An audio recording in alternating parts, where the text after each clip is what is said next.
Assalamualaikum warahmatullahi wabarakatuh. Murid-murid semua, kita berjumpa lagi di dalam pendidikan ibadat darjah 6 yang bertajuk perkara makruh ketika berpuasa. Sebelum tu seperti biasa, marilah sama-sama kita membaca doa. Ya, mudah-mudahan Allah Subhanahu Wa Taala mempermudahkan urusan kita untuk menuntut ilmu, insya-Allah. A'udzubillahi minasyaitonirrajim. Bismillahirrahmanirrahim. Allahumma ftah alaina hikmataka wanshur alaina min khazaini rahmatika ya arhamar rahimin. Amin.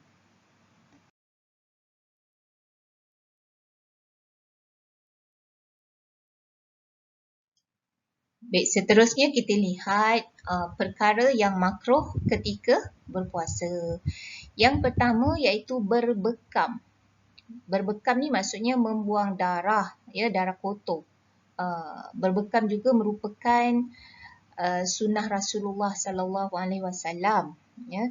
Tetapi kalau kita lakukan ketika kita sedang berpuasa, hukumnya makruh. Baik. Yang kedua, berpantik ataupun mematik. Maksudnya mengeluarkan darah kotor dengan menyucuk urat darah. Tu adalah kaedah dia, dia cucuk urat darah. Jadi dia nak keluarkan darah kotor. Tu namanya berpantik ataupun mematik. Kemudian yang ketiga, memamah getah. Getah. Jadi mungkin sebab memamah getah ni, mungkin sebab menyebabkan ia berlaku pengumpulan air liur yang banyak. Jadi kalau kita telan air liur tersebut, dia menyebabkan batal puasa. Jadi sebab itulah memamah getah ni hukumnya makruh. Yang keempat, merasa makanan. Ni kadang-kadang biasanya ramailah orang buat ni sebenarnya. Kadang masa nak berbuka tu rasa makanan kan, takut tak sedap, takut tak masin atau sebagainya. Dia rasa makanan, itu hukumnya makruh. Seleloknya janganlah, tak payah, tak perlu merasa makanan. Kemudian yang kelima, berlebihan dalam berkumur-kumur. Contohnya macam ambil wuduk paling banyak 3 kali kan. 3 kali kita berkumur-kumur, sunat hukumnya. Tapi kalau dia berlebih-lebihan ketika sedang berpuasa dalam berkumur-kumur ni, bila dah masuk kali yang keempat dan kali yang seterusnya tu dah dikira berlebih-lebihan. Jadi hukumnya adalah makruh. Kemudian yang kelima, berlebihan memasukkan air ke dalam hidung. Ni pun sama. Masa wuduk, masa mengambil wuduk, paling banyak 3 kali kan. Ni pun sunat hukum dia. Tapi andai kata dia lebih 3 kali, masuk kali keempat dan seterusnya, itu adalah dihukumkan makruh. Kemudian yang ketujuh, mengucup isteri jika tidak mendatangkan syahwat. Syahwat ni maksudnya nafsu. Jadi hukumnya adalah makruh. Mengucup ni maksudnya mencium isterinya. Tu hukumnya makruh. Okey. Seterusnya kita lihat hari yang haram berpuasa. Ada 5 hari yang diharamkan umat Islam berpuasa. Ya. Bahkan kalau kita buat juga, maknanya kita puasa juga pada hari yang tersebut ataupun pada hari yang Allah Ta'ala haramkan kita berpuasa ni, hukum puasa kita tidak sah. Apa di hari-harinya? Yang pertama, Hari Raya Fitrah ataupun kita sebut Hari Raya Aidilfitri pada 1 Syawal. Sebab apa? Sebab pada hari 1 Syawal ni Allah Subhanahu Wa Taala suruh kita menyambut hari raya, suruh kita bergembira, menziarahi, banyakkan banyakkan mengingati Allah lah. Caranya iaitu banyakkan bertakbir, bertahmid. Malam raya tu kita dah start bertakbir biasanya. Ya. Sebab apa? Sebab nak meraihkan kemenangan kita melawan hawa nafsu kita selama 1 bulan kita berpuasa, iaitu bulan Ramadan. Okey. Kemudian yang kedua, hari raya korban ataupun disebut hari raya Aidil Adha. Ini tarikhnya adalah pada 10 Zulhijjah. Ya. Kemudian diikuti dengan 3 hari tasyrik, iaitu 11, 12 dan 13 Zulhijjah. Jadi semuanya ada 5 hari yang kita diharamkan berpuasa. Okey. Maknanya hari raya korban ni, hari raya Aidil Adha tadi pada tarikh 10 Zulhijjah kan. Dia teruslah sederet 10, 11, 12, 13 Zulhijjah tu haram berpuasa. Campur dengan 1 Syawal Aidilfitri. Jadi semuanya adalah 5 hari yang diharamkan kita berpuasa.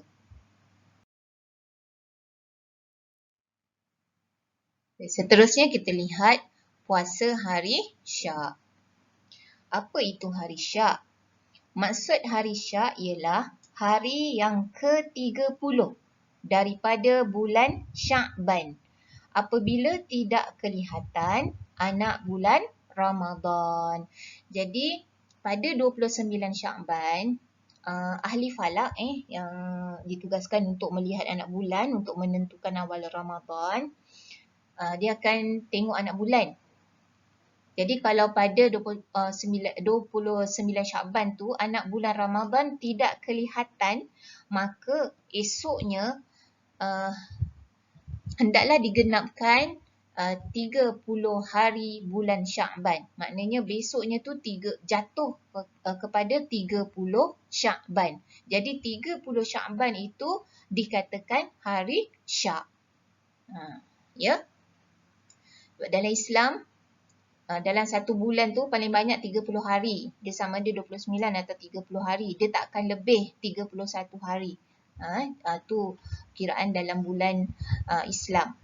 Tu masuk hari Syak ya. Hari yang ke-30 daripada bulan Syakban apabila tidak kelihatan anak bulan Ramadan. Okey, baik. Hukum puasa pada hari Syak. Makruh tahrim jika tanpa sebab. Maknanya dia saja-saja suka-suka nak puasa pada 30 Syakban tu. Tak boleh. Hukumnya makruh tahrim. Makruh tahrim ni maksudnya makruh yang membawa kepada haram ataupun makruh yang hampir kepada haram. Okey. Tapi kalau dia bersebab, kat sini tengok sah jika bersebab. Maknanya sah puasa dia kalau dia ada sebab. Sebabnya apa? Contohnya dia puasa qada. Puasa qada dia tak habis lagi. Jadi terpaksalah puasa pada hari 30 Syakban tu, pada hari Syak.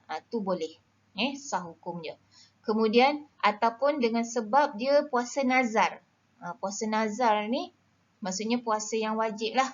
Nazar ni sebagai satu puasa macam puasa janji dia dengan Allah. Puasa yang diniatkan macam tu. Dia wajib tunaikan. Tu nama dia puasa nazar. Jadi kalau kebetulan, misal kata dia ada buat puasa nazar. Dia puasa 3 hari berturut-turut contohnya. Jadi kebetulan puasa nazarnya tu jatuh kena pada hari Syak, iaitu pada 30 Syakban. Itu dibolehkan sebab dia bersebab. Ataupun dia puasa kifarah. Puasa kifarah pun dibolehkan jika ia jatuh berbetulan dia jatuh pada 30 Syakban. Puasa kifarah ni puasa denda, ya. Okey. Ataupun puasa sunat yang menjadi adatnya. Puasa sunat yang menjadi adatnya maksudnya mungkin orang tu, seseorang itu dia berpuasa, dia biasa buat amalan puasa-puasa sunat ni. Contohnya mungkin dia berpuasa sehari dan berbuka sehari secara berselang-selang. Kebetulan dia dalam pada dia berselang-selang puasa sunat dia tu jatuh kepada hari Syak, maka itu boleh, ya. Ataupun dia biasa berpuasa hari Isnin dan Khamis. Kemudian dalam pada dia puasa sunat Isnin Khamis tu, ada yang jatuh hari Isnin Khamis tu, mungkin ada yang jatuh pada 30 Syakban ataupun puasa hari Syak, pada hari Syak, maka boleh sah sebab dia bersebab. Ya. Jadi itu sebab-sebab yang dibolehkan kita berpuasa pada hari Syak. Saya ulang, sebab-sebabnya contoh dengan sebab puasa qada, yang kedua dengan sebab puasa nazar, kemudian yang ketiga puasa kifarah, ataupun yang keempat puasa sunat yang menjadi adatnya. Menjadi adat maksudnya menjadi satu kebiasaan bagi dia. Dia memang rajin puasa sunat. Maka itu tak apa, dibolehkan. Baik, kemudian kita tengok puasa nisfu Syakban. Nisfu Syakban ni maksud dia separuh, puasa separuh daripada bulan Syakban. Bila sebut separuh bulan, mestilah daripada 1 hari bulan hingga 15 hari bulan. Itu separuh. Ya. Jadi hukum puasa nisfu Syakban, hukum dia adalah makruh tahrim, iaitu hampir kepada haram. Jika puasa tanpa sebab pada separuh yang kedua. Pada separuh yang kedua maknanya bermula daripada 16 Syakban. Dalam satu bulan dia ada separuh masa, separuh yang pertama dengan separuh yang kedua. Kalau separuh yang pertama dikira daripada 1 hari bulan hingga 15 hari bulan pada bulan tersebut. Itu separuh yang pertama. Kalau separuh yang kedua dikira daripada 16 hari bulan hingga akhir bulan tersebut. Itu maksud dia separuh yang pertama, separuh yang kedua. Jadi puasa makruh tahrim ni pada bulan Syakban ni, kalau tanpa sebab pada separuh yang kedua, iaitu pada 16 Syakban ni adalah hukumnya makruh tahrim. Kecuali maknanya yang boleh, ada sebab dia. Kenapa? Iaitu yang pertama, jika dihubungkan dengan hari yang sebelumnya. Mungkin dia nak puasa nisfu Syakban, kan? Tapi dia lambat mula. Patutnya dia nak puasa nisfu Syakban bermula daripada 1 hari bulan Syakban hingga 15 Syakban. Tapi dia lambat mula. Dia mungkin bermula daripada 3 hari bulan Syakban. Jadi nak cukupkan 15 hari dia puasa tu, nisfu Syakban, terpaksalah langgar 16 hari bulan, kan, 17 hari bulan Syakban tu, terpaksa langgar. Jadi itu tak apa, sebab dia ada kaitan dengan yang sebelum 16 hari bulan tadi tu. Tu maksud dia, ya. Maknanya dia ada kaitan dengan hari yang sebelumnya, tu maksud dia. Okey, yang kedua, kecuali jika puasa yang wajib ke atasnya, macam tadilah puasa hari Syak, puasa yang wajib ke atasnya, contoh macam qada puasa, puasa ganti. Dia lambat ganti menyebabkan dia terpaksa ganti melebihi 16 hari bulan Syakban, 16, 17 macam tu. Jadi itu dibolehkan. Ataupun puasa kifarah, puasa denda. Dia puasa denda, mungkin kebetulan puasa denda dia tu dia terpaksa buat juga melanggar ataupun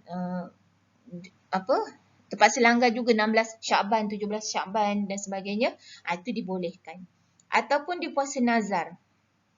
Macam tadilah, puasa nazar, puasa yang diniatkan, ya. Puasa dia diniatkan ataupun puasa tersebut memang janji dia dengan Allah, ya. Itu puasa nazar. Okey, jadi hukumnya boleh. Kalau dia berpuasa pada separuh yang kedua bulan Syakban. Sebab ada sebab-sebab ni lah macam tadi. Macam puasa hari Syak tadi, ya. Qada, kifarah, nazar. Dan seterusnya yang dibolehkan. Jika orang yang beradat melakukan puasa sunat. Beradat ni macam tadi, macam puasa Syak tadi yang saya terangkan sebelum ni. Maknanya dia kebiasaan dia. Dia memang kebiasaannya dia melakukan puasa-puasa sunat. Jadi kebetulan puasa-puasa sunat dia tu melebihi 16 Syakban kan, dan seterusnya sampai habis bulan Syakban. Sampailah hari Syak, boleh? Tak ada masalah. Ya, macam tadilah contoh puasa sunat Isnin Khamis, Isnin Khamis, Isnin Khamis. Sebab dia menjadi satu kelaziman, satu adat, satu kebiasaan bagi dia, tu dibolehkan. Okey. Dan lagi satu yang dibolehkan, bermula puasa, kecuali maknanya yang boleh. Bermula puasa pada hari ke-15 Syakban hingga akhir Syakban. Macam ni lah, macam saya cakap tadi. Dia lambat puasa. Dia mula 15 Syakban. 15 Syakban baru dia nak mula puasa nisfu Syakban. Lepas tu sampailah akhir Syakban dia kena buat puasa tersebut sebab nak dapatkan puasa nisfu Syakban. Maka itu dibolehkan, ya. Seterusnya kita lihat harus berbuka dan meninggalkan puasa. Siapakah orang yang diharuskan berbuka dan meninggalkan puasa? Kita lihat kat sini yang pertama, orang sakit yang mudarat dengan sebab puasanya. Maksudnya orang tu dia sakit. Kalau dia puasa mungkin menyebabkan sakitnya tu lebih mudarat, lebih teruk dengan sebab dia berpuasa. Maka orang yang macam ni, penjelasan dia ni kat sebelah, harus berbuka dan wajib qada. Jadi dia boleh berbuka, maknanya dia tak payah puasa pada hari dia sakit tu, tapi dia wajib qada pada hari yang lain. Kemudian yang kedua, orang yang sangat lapar atau dahaga yang tidak tertanggung pada adat. Maknanya dia terlalu lapar dan terlalu haus. Memang dia tak boleh dari segi adatnya tu, dari segi kebiasaan kita, memang dia tak tertanggung rasa haus tu dan rasa lapar tu. Kalau dia tak berbuka mungkin menyebabkan dia mudarat bagi dia. Macam tu. Sebab dia terlalu haus dan terlalu lapar. Maka orang yang macam ni pun harus berbuka tapi wajib qada, wajib ganti pada hari yang lain.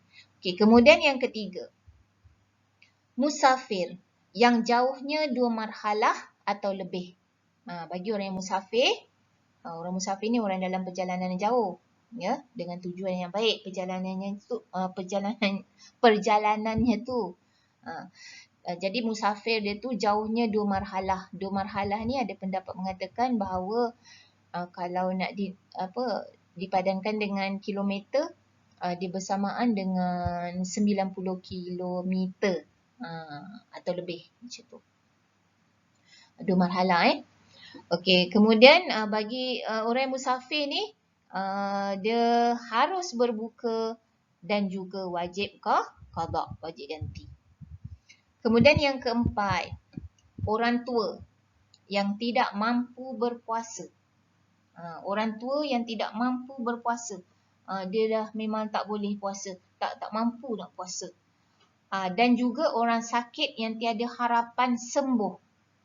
Berbeza kat sini, tempat ni, orang tua yang tidak mampu berpuasa dan juga orang sakit yang tiada harapan sembuh. Maka orang yang macam ni, dia tak payah puasa, tapi dia kena bayar fidyah. Dia bayar fidyah. Nanti saya terangkan, nanti ada slide yang lain apa itu fidyah. Dia kena bayar fidyah dan dia tidak wajib qada. Ya. Tu dia. Jadi orang macam ni dia punya ketentuan dia. Bayar fidyah dan tidak wajib qada. Okey, baik. Kemudian yang kelima, perempuan mengandung dan perempuan yang menyusukan anak. Okey, kat sini ada 2 jenis maksud dia. 2 jenis wanita atau 2 jenis perempuan. Yang pertama perempuan mengandung, yang kedua perempuan yang menyusukan anak. Okey, kita tengok. Alif, jika takut mudarat terhadap dirinya. Bagi perempuan yang mengandung ataupun perempuan yang menyusukan anak ni, kalau dia takut sekiranya dengan sebab dia berpuasa itu mudarat terhadap dirinya sendiri, dirinya tu maksud diri si ibu, diri dia sendiri, maka hukumnya dia wajib berbuka, kemudian dia wajib qada tanpa fidyah. Maknanya dia wajib buka, boleh buka, wajib qada, wajib ganti, tanpa bayar fidyah. Fidyah tu nanti saya terangkan slide yang lain ya. Ada nanti. Kemudian yang kedua, jika takut mudarat terhadap anaknya. Maksudnya jika perempuan yang mengandung tadi ni ataupun perempuan yang menyusukan anak ini, dia takut sekiranya dia berpuasa boleh menyebabkan mudarat terhadap anaknya. Kalau perempuan mengandung, dia mungkin takut mudarat terhadap anak yang dikandung. Ya, mungkin agaknya kalau dia berpuasa, dia takut mudarat anaknya tu, bila dia puasa kan tak makan kan siang tu, mungkin dia takut anaknya tak sihat ke, lemah ke kat dalam perut dia tu. Ataupun bagi perempuan yang menyusukan anak, dia takut mudarat terhadap anaknya tu, jika dia berpuasa, dia takut susu dia kering, menyebabkan anaknya tak dapat minum susu dia. Jadi hukum baginya, dia wajib berbuka, kemudian wajib qada juga, dan wajib fidyah. Maknanya tiga-tiga dia wajib. Wajib berbuka, wajib qada, wajib fidyah. Tu kalau dia takut mudarat terhadap anaknya. Ya, untuk diri kalau dia takut mudarat terhadap dirinya tadi, lain tengok. Okey. Kemudian yang keenam, perempuan kedatangan haid dan nifas. Ni perkara biasa kita dengar. Perempuan yang kedatangan haid dan nifas, hukum dia wajib berbuka dan wajib qada. Jadi itulah dia orang-orang yang harus berbuka dan juga meninggalkan puasa. Okey. Tadi kan ada perkataan fidyah kan? Tadi kan yang kita baca tadi tu, orang tua tak mampu puasa, dia kena fidyah. Kita lihat maksud fidyah. Maksud dia iaitu dikenakan membayar fidyah secupak beras bagi setiap satu hari puasa yang ditinggalkan. Secupak ni maknanya satu cupak. Jadi kalau satu hari satu cupak beras dia kena keluar atau dia kena bayar. Jadi kalau misalnya kata dia tinggalkan 20 hari puasa, dia tak puasa 20 hari. Dia tak puasa Ramadan 20 hari. Darab je lah. Satu cupak darab dengan 20 hari. Jadi bersamaan 20 cupak yang dia kena bayar fidyah. 20 cupak beras. Beras tu nak bagi kat siapa? Beras tu untuk disedekahkan kepada fakir miskin. Ya. Secupak bersamaan dengan 675 gram. Tu secupak. Ya. Okey. Seterusnya kita lihat mabuk, pitam dan gila. Ya. Yang pertama, seseorang yang mabuk atau pitam sepanjang hari. Maksud pitam sepanjang hari ni, pitam ni sama dengan pingsan lah. Ya. Pitam sepanjang hari ni maksudnya dia pitam tu daripada terbit fajar sampai terbenam matahari. Maknanya seharian dia pitam. Atau mabuk. Maka batal puasanya dan wajib qada. Tu hukum bagi dia. Kemudian yang kedua, seseorang yang gila kerana kecuaiannya atau dia sengaja. Jadi mungkin dia buat sesuatu tu menyebabkan dia gila atas kecuaian dia. Mungkin dia makan sesuatu ke sengaja. Dia nak gila. Maka dia wajib qada ketika dia sembuh. Jadi itu bagi orang yang gila kerana kecuaiannya atau dia sengaja nak gila. Ada orang nak sengaja nak gila, maka dia wajib qada ketika dia sembuh. Baiklah anak-anak murid semua, kita dah pun sampai ke slide yang terakhir iaitu latihan, ya. Latihan ni hendaklah dibuat dalam buku tulis masing-masing. Yang pertama, senaraikan hari-hari yang diharamkan berpuasa. Boleh tengok balik nanti slide tu. Ataupun nak rujuk kat kitab pun boleh. Yang kedua, tulis 5 perkara yang makruh dilakukan ketika berpuasa. Dia nak 5 saja. Yang ketiga, nyatakan hukum perkara berikut. Alif, berpuasa pada hari Syak tanpa sebab. Ba, berlebihan dalam berkumur-kumur ketika berpuasa. Ta, puasa tanpa sebab pada separuh yang kedua daripada bulan Syakban. Dan yang keempat, senaraikan orang-orang yang harus berbuka dan meninggalkan puasa. Bila kata senaraikan tu maknanya semualah siapa dia orang-orang yang harus berbuka dan meninggalkan puasa. Ya. Baik, itu sahaja untuk hari ini.